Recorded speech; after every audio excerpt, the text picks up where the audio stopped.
Hello guys. तो अपन लोग science का सिलेबस डिस्कस कर लेते हैं। राजस्थान जीके का सिलेबस मैंने बहुत अच्छे से डिस्कस किया है। अगर आपको देखना है तो आप देख सकते हो, ठीक है। अब देखो, इसमें विज्ञान का सेकेंडरी स्तर का ज्ञान 10th लेवल की साइंस जोड़ी है। तो एक बात सोचो ना, आपको अगर 11th 12th और इसकी आती है तो 10th लेवल की साइंस कौन सी बड़ी बात है, 9th और 10th की। और टेंशन मतलब मैं 2 वीडियो में आपको 9th और 10th की भी करवा दूंगी। हाँ, वीडियो थोड़ी लंबी होगी, हो सकता है 4-5 घंटे की बन जाए एक क्लास की, क्योंकि पहले।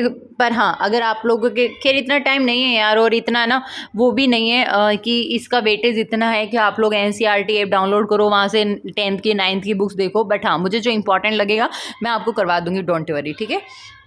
आप अभी जो पढ़ रहे थे ना, आप वही पढ़ते रहो, वही जीव विज्ञान आपकी है ना, बायोलॉजी, फिजिक्स, केमिस्ट्री, ये तो आपको छोड़नी है ही नहीं, ठीक है। आपको पता है 100 क्वेश्चंस आएंगे 200 मार्क्स के। तो अब ध्यान रखना, अगर कोई बच्चा अभी भी पूछे ना सेफ स्कोर क्या होगा, मान के चलना 400 में से कम 300 नंबर ये तो लाने ही लाने हैं, ठीक है। तो अगर यहाँ से आप लोग 180 समथिंग सोच रहे हो तो ध्यान रखना जीके का 120 सोच लो। और अगर यहाँ से, क्योंकि 200 में से 200 तो किसी के भी नहीं आते, और अगर मैं आपको बोल रही हूँ 300 मान के चलो, तब भी जाके आप लमसम 290 या 280 तक पहुँच पाओगे, ठीक है। और वैसे भी काफ़ी सारे चेंजेस हुए तो टेंशन मतलब कट ऑफ कम ही जाएगी, ठीक है। और मैं जो बताया वो तो मैंने जनरल के अकॉर्डिंग बताया, क्योंकि आपको भी पता है आरक्षण रिजर्वेशन होता है सब कैटेगरीज का, तो उनकी कट ऑफ कम ही जाती है जनरल से। तो एक एक वो बताया कि आप लोगों को 300 मान के चलना है, तभी जाके आप अच्छा स्कोर कर पाओगे, ठीक है। अब इसके बाद में बताती हूँ कि आगे क्या क्या है। तो इसके अंदर आपको वही है कि 40% वाला सीन, ये मैंने सब आपको समझा दिया था इस राजस्थान जीके वाली वीडियो में। अब अपन साइंस वाले पोर्शन पे चलते हैं। तो ये मैंने बता दिया है कि आप 9th 10th की बुक्स लेके मत बैठ जाना। अभी मुश्किल से इसके 10-20 सवाल में आएंगे, आई थिंक 20 भी नहीं, देखते हैं 20-30-40 नंबर की हो सकती है ज़्यादा से ज़्यादा, पर लगता नहीं है इतना वेटेज मिलेगा। क्योंकि इस बार क्या हुआ था ना कि रीट का सिलेबस आया, उसमें भी लिख दिया कि सीनियर सेकेंडरी लेवल की जी क्या है, मतलब साइंस आएगी। I think senior secondary graduation level ऐसे ही कुछ लिखा हुआ था। मतलब पहले क्या होता था, रीट में आई थिंक 10th लेवल की आती थी।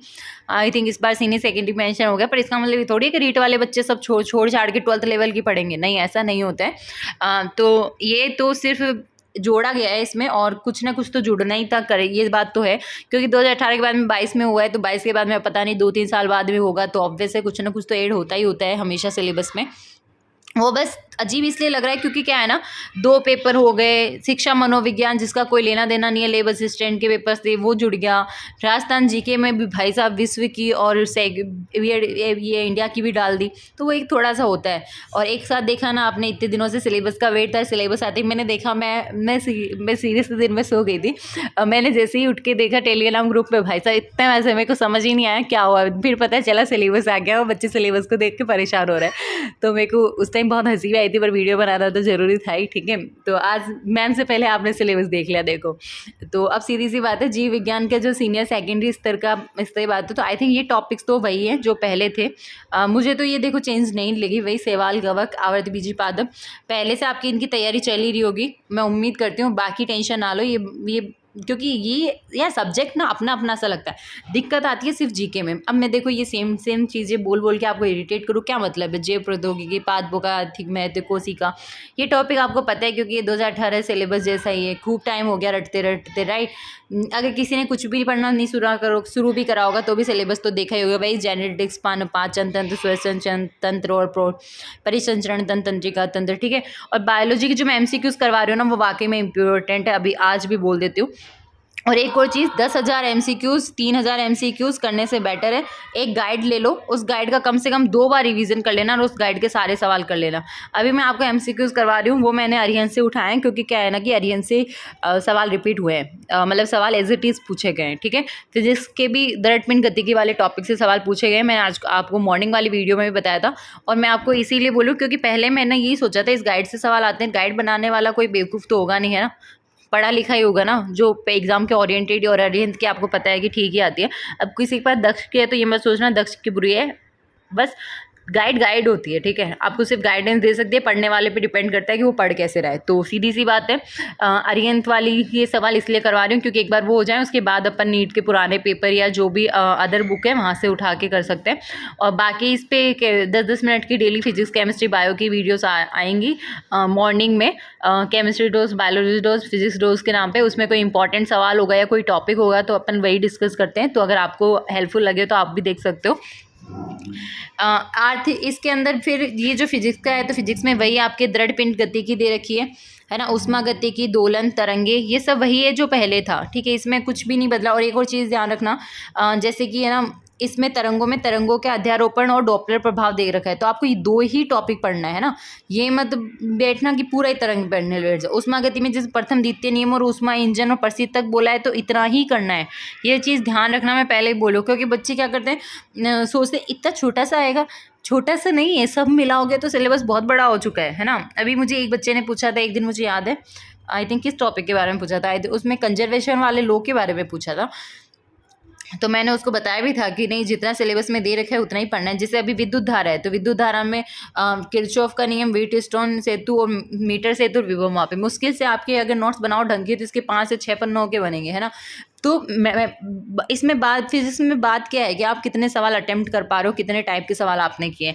और देखो, जिनको भी फिजिक्स से डर लगता है, ये जैसे परमाणु हुआ, नाभिक हुआ, अर्धचालक हुआ, ये तीनों टॉपिक तो ऐसे हैं जिनमें एकदम केमिस्ट्री वाला फ्लेवर है यार, कर लो, ठीक है। बाकी विद्युत धारा वाला कौन सा टफ है, इलेक्ट्रोकेमिस्ट्री पढ़ी है ना थोड़ी बहुत, तो बस ये विभव मापी वगैरह थोड़ा बहुत तो पढ़ाई होगा।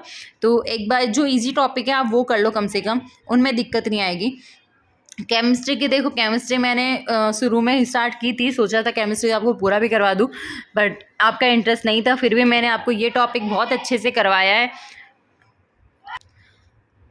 आपको ये लैब असिस्टेंट केमिस्ट्री की प्लेलिस्ट पे मिल जाएगा, एक बार के लिए समझ लेना, मैंने वाकई में काफ़ी अच्छे से एक्सप्लेन करी है हर चीज़। उसके बाद में एसएम ब्लॉक, आपको डोंट वरी, अगर आप लोग इंटरेस्ट दिखाओ तो इनके एमसीक्यूज जरूर करवा दूंगी मैं। अभी 1-2 एमसीक्यूज आए हैं आई थिंक, ऑर्गेनिक के, हाइड्रोकार्बन की एक वीडियो आई है, उसकी एक वीडियो आना बाकी है, बाकी कार्बनिक यौगिकों के नामकरण के बारे में आया है ना।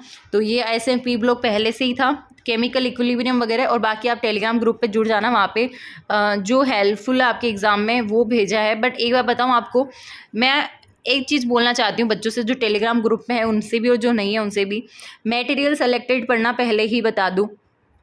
आज भी बच्चों की डिमांड है मैम और नोट्स, तो एक चीज़ बता दूँ मैं, ऐसे तो आप लोग एग्ज़ाम से पहले तक नोट्स कलेक्ट करते रहो, तरह तरह के आपको हर तरह के मिलेंगे। कहने का मतलब ये, एक टॉपिक को आप 10 जगह से पढ़ो या 20 जगह से या 2 जगह से या 1 जगह से, वो वैसा की वैसा ही रहने वाला है, कुछ चेंज नहीं होने वाला।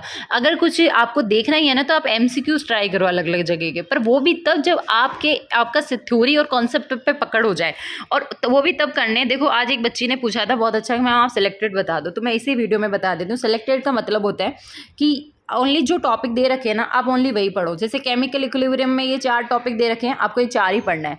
जैसे फिजिक्स में अभी जैसे मैंने विद्युत धारा में बताया था किरचॉफ के नियम वगैरह, तो वही ही पढ़ना है, वो सेलेक्टेड है।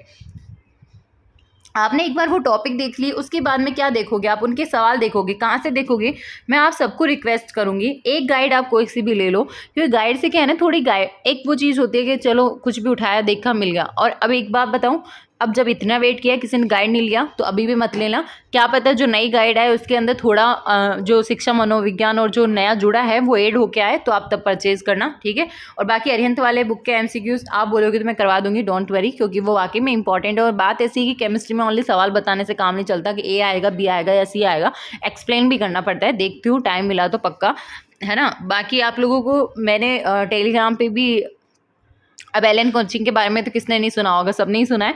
तो उनके जो मॉड्यूल थे वो काफ़ी हेल्पफुल है, अगर आप उनको करते हो उसमें ढेरों सवाल है और उसमें शॉर्ट नोट्स की तरह से टॉपिक भी दे रखे हैं। इंग्लिश मीडियम में भी मैंने ग्रुप में शेयर करा है और हिंदी मीडियम में भी। अगर आप कोई से भी मीडियम पे हो आपको चाहिए तो आप वहाँ से डाउनलोड कर सकते हो, ओके, हेल्पफुल है।